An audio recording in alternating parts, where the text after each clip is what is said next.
Hey guys, Louis here from SA Drummer, and today we're looking at the Roland TD 27 KV. I'll preface this review by saying that I'm not going to focus on the nitty-gritty of this kit and its menus, and believe me when I say there's a lot to go through. I'm instead going to focus on things that popped out to me in my time using it. Things I loved, things I maybe didn't. So with that being said, let's get into it. First thing I feel I should mention is that we ended up setting this up with a left-handed configuration. I did this so that I could tuck the module out of sight behind the snare drum.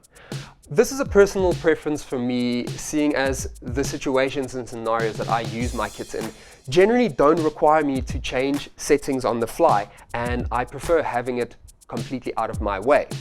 That being said, it is really awesome that you are able to change and customize the frame into whatever shape works for you and makes whatever you're doing as easy as possible. Let's tackle this kit from the top to bottom, starting with the crashes. You get two pretty decent sized crashes straight out of the box. One 12-inch CY12 crash cymbal, along with a 13-inch CY13R crash ride.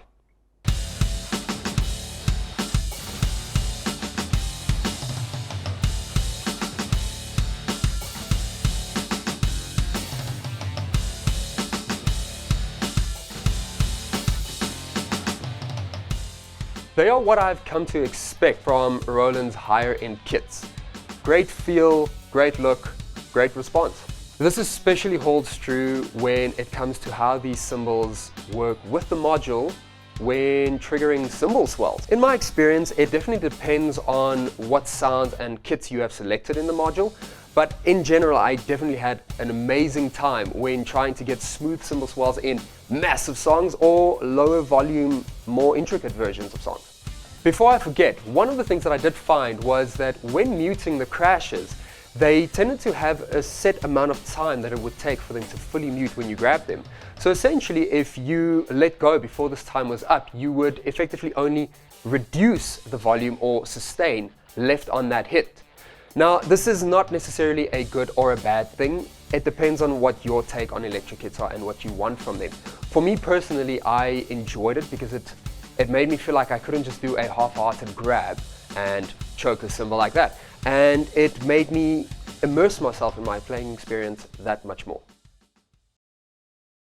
Up next, we have one of the biggest draws to this kit, a massive 18-inch CY18 digital ride cymbal. It's difficult to explain to you exactly how intuitive and responsive this thing is by using only words or video or audio. You honestly need to experience it for yourself.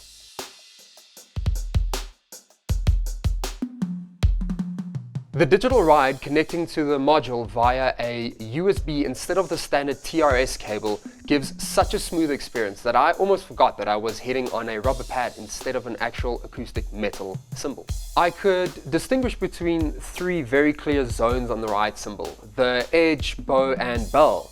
That being said, the transitions between these areas were so smooth and satisfying that I found myself spending half an hour just playing around with different techniques and ideas and seeing how all of this would translate through the module and into my ears. And I can tell you, it is the most realistic cymbal experience that I've had on an electric kit ever. An additional perk of having this ride cymbal is the fact that you can mute it by simply placing your palm or as little as a finger on top of it. It uses static electricity to do this. It's a little bit abrupt and instantaneous, but again, same as with the crash cymbals, it's neither a good or a bad thing with how quickly it mutes the sound. It's all personal and whether that works for you. Then we have the hi-hats, 12-inch VH10 hi-hat cymbals.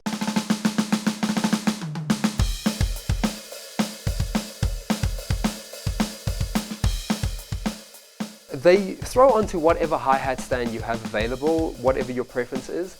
On that topic though, hi-hat stand not included when buying this unit. As with the crashes, these highs are kind of what I come to expect from higher end Roland kits.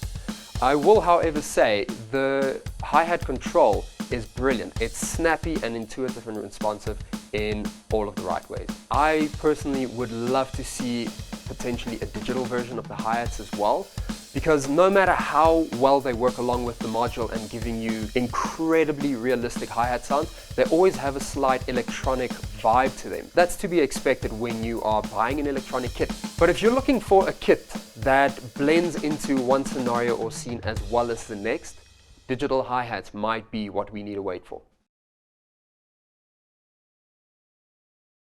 Onto our toms. 3 10-inch PDX 100 mesh triggers. Mesh heads are a must nowadays when you buy an electric kit. The low impact volume of these mesh heads, along with the rebound that you can adjust by simply tightening or loosening them, increases the experience.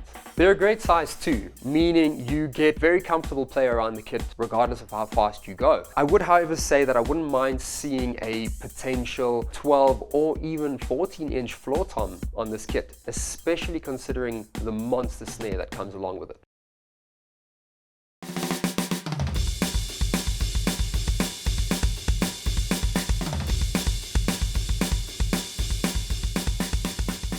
The second of the big draws to this kit has to be the digital snare. The 14-inch PD140. Also connecting to the module via a USB cable instead of your TRS. I definitely have a few very great things to say about the snare, and maybe one or two that threw me off. The first thing I fell in love with was, funnily enough, not the look or the sound of it. It was the feel and rebound. It felt so real and natural that I had to convince myself that I wasn't actually just playing on a real skinned drum. It might also be worth mentioning that this is a 14-inch trigger. Being as robust as it is definitely adds some weight to the snare, which means you're definitely mounting this on a snare basket. That being said, again, snare basket not included. Now, the extra weight and robustness just inspires you to dig into it more and more than you would on a normal electric kit.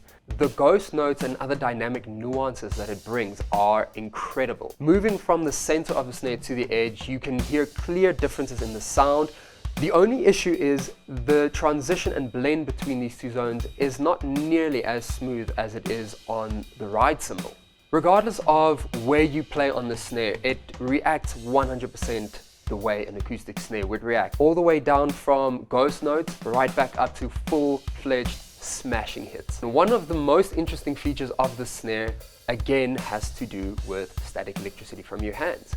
If you place the palm of your hand on the snare head the same way you would do on an acoustic snare when playing rim clicks, it actually changes the sound being triggered from the rim to a rim click instead of a rim shot or the like. This change happens automatically and changes back as well as soon as you lift the palm of your hand. Also, no need to actually dig your palm into the snare. The lightest touch already changes this to a rim click. I experimented with it, and even when my hand was maybe say a millimeter above the head, it would automatically switch to a rim click sound. Along with that, you also get quite a few variations of the rim click depending on how hard or soft you are hitting these hits, the location of your palm on the snare, etc. One issue that I did have with the snare, and more particularly with the rim clicks, is that when playing it and really getting into them, the snare would trigger a rim shot instead of a rim click past a certain velocity, regardless of whether my palm was on the snare or not. It's not that big of a deal, and you could definitely find workarounds for it, but I personally feel that for a kit of this caliber and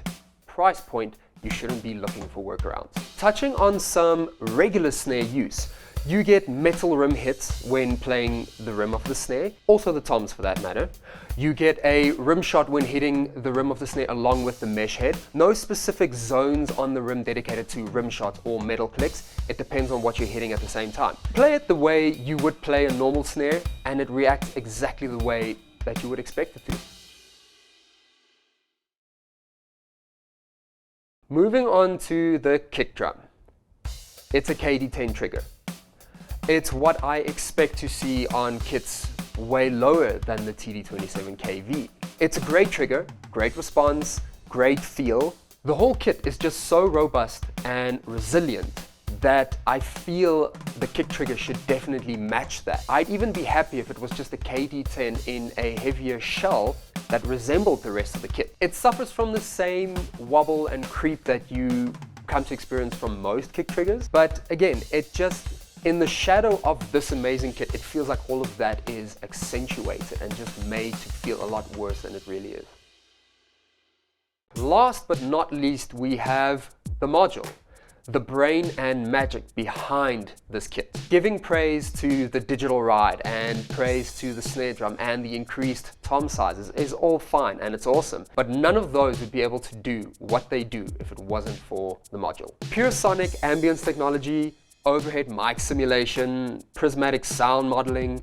If you want to know exactly what the technology that drives this module entails, then there are plenty of guys out there that have done in-depth videos explaining exactly how Roland gets the incredible sounds that they do. For my part, I can tell you that it all works, and it works better than anything at this price point should. With 55 preset kits and over 700 sounds, you will have no trouble finding convincing sounds to blend into every song you bring them to. I had so much fun finding kits that matched the music I was playing along with, and without fail, I would find a kit that felt like it was created for the very music I was listening to. You have loads of settings allowing you to do things like adjusting virtual microphone positions to change your sound, or even control each drum shell's tone and tuning. Some of my favorite things to change up are conveniently placed right on the front of the module.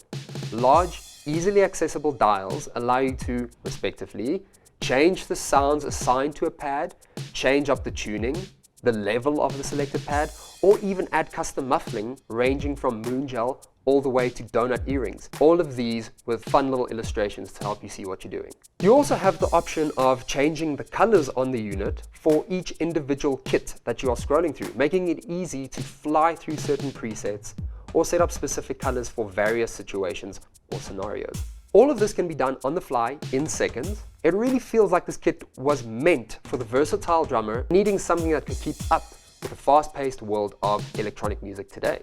Another less essential perk, but nevertheless very welcome, is having the ability to connect your phone via Bluetooth to play along to your tracks directly from your phone.